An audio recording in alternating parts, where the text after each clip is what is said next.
That's the question that changed my life forever. Growing up in the hot Las Vegas desert, all I wanted was to be free. I would daydream about traveling the world, living in a place where it snowed, and I would picture all of the stories that I would go on to tell. At the age of 19, the day after I graduated high school, I moved to a place where it snowed, and I became a massage therapist. With this job, all I needed were my hands and my massage table by my side, and I could go anywhere. For the first time in my life, I felt free, independent, and completely in control of my life.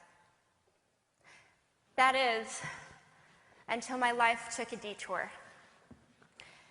I went home from work early one day with what I thought was the flu, and less than 24 hours later, I was in the hospital on life support with less than a 2% chance of living. It wasn't until days later, as I lay in a coma, that the doctors diagnosed me with bacterial meningitis, a vaccine-preventable blood infection. Over the course of 2.5 months, I lost my spleen, my kidneys, the hearing in my left ear, and both of my legs below the knee.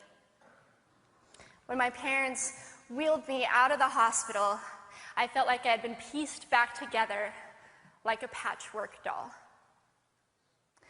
I thought the worst was over until weeks later when I saw my new legs for the first time. The calves were bulky blocks of metal with pipes bolted together for the ankles, and a yellow rubber foot with the raised rubber line from the toe to the ankle to look like a vein. I didn't know what to expect, but I wasn't expecting that.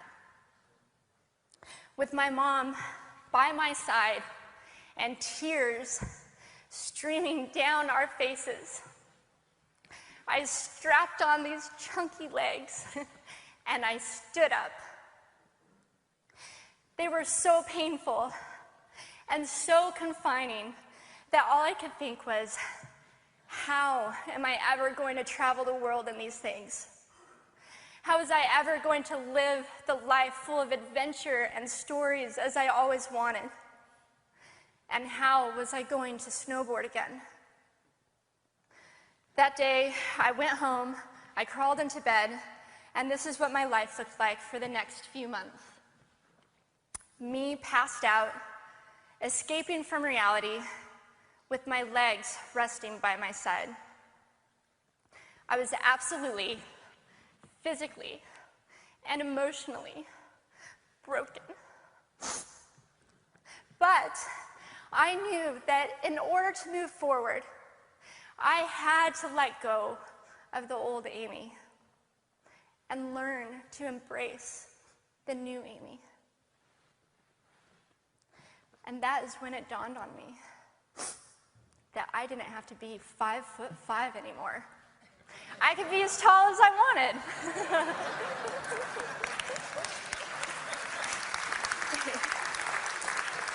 Or as short as I wanted, depending on who I was dating. And if I snowboarded again, my feet aren't going to get cold. And best of all, I thought, I can make my feet the size of all the shoes that are on the sales rack. And I did. So there were benefits here. It was this moment that I asked myself that life-defining question. If my life were a book and I were the author, how would I want this story to go? And I began to daydream. I daydreamed like I did as a little girl. And I imagined myself walking gracefully, helping other people through my journey, and snowboarding again. And I didn't just see myself carving down a mountain of powder. I could actually feel it. I could feel the wind against my face and the beat of my racing heart as if it were happening in that very moment. And that is when a new chapter in my life began. 4 months later, I was back up on a snowboard, although things didn't go quite as expected. My knees and my ankles wouldn't bend, and at one point, I traumatized all the skiers on the chairlift when I fell, and my legs, still attached to my snowboard, went flying down the mountain. And I was on top of the mountain still. I was so shocked. I was just as shocked as everybody else, and I was so discouraged, but I knew that if I could find the right pair of feet, that I would be able to do this again. And this is when I learned that our borders and our obstacles can only do two things. One, stop us in our tracks, or two, force us to get creative. I did a year of research, still couldn't figure out what kind of legs to use, couldn't find any resources that could help me. So I decided to make a pair myself. My leg maker and I put random parts together, and we made a pair of feet that I could snowboard in. As you can see, rusted bolts, rubber, wood, and neon pink duct tape. And yes, I can change my toenail polish. It was these legs and the best 21st birthday gift I could ever receive, a new kidney from my dad, that allowed me to follow my dreams again. I started snowboarding, then I went back to work, then I went back to school, then in 2005 I co-founded a nonprofit organization for youth and young adults with physical disabilities so they could get involved with action sports. From there, I had the opportunity to go to South Africa, where I helped to put shoes on thousands of children's feet so they could attend school. And just this past February, I won 2 back-to-back World Cup gold medals. Thank you.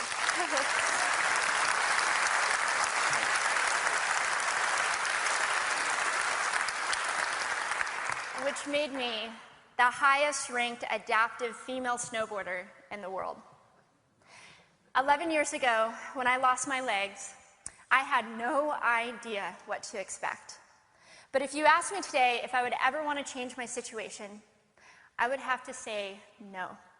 Because my legs haven't disabled me. If anything, they've enabled me. They've forced me to rely on my imagination and to believe in the possibilities.